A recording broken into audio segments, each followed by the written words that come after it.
Hello friends, आज हम accounting के अंदर करेंगे double entry system. Double entry system जो अकाउंटिंग है जिसके अंदर हम रिकॉर्डिंग करते हैं, क्लासिफिकेशन करते हैं, समराइजिंग करते हैं। अकाउंटिंग जो है ड्यूल कंसेप्ट के ऊपर बेस्ड है। ड्यूल कंसेप्ट का मतलब होता है कि जैसे एक कॉइन का हेड भी होता है, टेल भी होता है, और हेड और टेल दोनों ऑपोजिट डायरेक्शन में होते हैं लेकिन इक्वल होते हैं। उसी तरह यहाँ पे ये मानना है कि equity is equal to asset. जो हम एसेट परचेज करते हैं वो इक्विटी के द्वारा फिनांस किए जाते हैं। इक्विटी का मतलब होता है ऑनर की कैपिटल और outside liability, that is equal to asset. Double entry system के अंदर क्या होता है कि हर एक ट्रांजैक्शन के दो पहलू होते हैं और दोनों पहलुओं को हम रिकॉर्ड करते हैं, तभी हमारी वो ट्रांजैक्शन कंप्लीट होती है।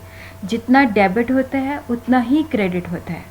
तो डबल एंट्री सिस्टम के अंदर क्या होता है कि ट्रांजैक्शन के दो पहलू होते हैं, एक डेबिट पहलू होता है, एक क्रेडिट पहलू होता है, और डेबिट जो होता है क्रेडिट के इक्वल होता है। डबल एंट्री सिस्टम के फीचर्स जो हैं, इसके अंदर टू पार्टीज़ होती हैं। नेचुरली एक ट्रांजैक्शन के टू एस्पेक्ट्स होते हैं और हर एक पार्टी जो है that is affected in opposite direction. Naturally जैसे हम कोई चीज़ खरीदते हैं तो उसके अंदर क्या होता है कि हमारे पास कैश जाता है और चीज़ आती है। उसी तरह जो दूसरी पार्टी है उसके पास क्या होता है कि चीज़ उसकी चली जाती है, उसके पास कैश चला जाता है। और हर एक ट्रांजैक्शन के अंदर क्या होता है कि या तो वो कैपिटल को अफेक्ट करती है, या वो एसेट को अफेक्ट करती है, या वो लाइबिलिटी को अफेक्ट करती है। और जो हम चेंजेस रिकॉर्ड करते हैं, जब हमने ट्रांजैक्शन को रिकॉर्ड करना है, किस चीज़ को हमने डेबिट करना है, किस चीज़ को हमने क्रेडिट करना है, जिस बंदे का बिजनेस है, जिसके बुक्स के अंदर हम अकाउंट्स मेंटेन करने हैं, उसके एंगल से हमने उस ट्रांजैक्शन को रिकॉर्ड करना है। और जब हम ट्रांजैक्शन को रिकॉर्ड करते हैं तो उसके दोनों पहलुओं को, डेबिट को भी रिकॉर्ड करते हैं, क्रेडिट को भी रिकॉर्ड करते हैं। जब हम पोस्टिंग करते हैं तो दोनों अकाउंट्स के अंदर उसकी पोस्टिंग होती है। जिस अकाउंट को बेनिफिट होता है उसको हम डेबिट करते हैं, और जो बेनिफिट प्रोवाइड करता है उसको हम क्रेडिट करते हैं। और जितना डेबिट होता है उतना ही उसका इक्विवेलेंट क्रेडिट होता है।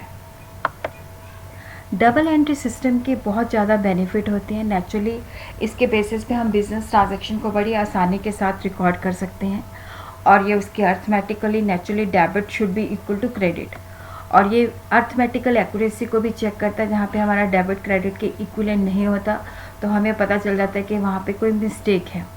और नेचुरली जब हम हर एक ट्रांजैक्शन के दोनों पहलुओं को रिकॉर्ड करते हैं तो उसके बेसिस पे क्या होता है कि हमें प्रॉफिट एंड लॉस और बैलेंस शीट बनानी ईजी हो जाती है, जिससे हमें पता चलता है कि हमारे बिज़नेस के अंदर प्रॉफिट हुआ है या लॉस हुआ है। ये हमें हमारी पर्टिकुलर डेट पे कितने एसेट्स है, कितनी लाइबिलिटी के बारे में भी बताता है। नेचुरली इसके बेसिस पे हम प्रीवियस ईयर के साथ भी कंपेयर कर सकते हैं। एक ट्रांजैक्शन के जब दोनों पहलू को रिकॉर्ड करते हैं तो वहाँ पे गलती होने के चांसेस बहुत ही कम हो जाते हैं। नेचुरली जब हम अकाउंट्स को डबल एंट्री सिस्टम के बेसिस पे करते हैं तो ये हमें प्रॉफिट और लॉस के बारे में बताता है, तो उसके बेसिस पे हमारी टैक्स लाइबिलिटी भी डिटर्मिन हो जाती है।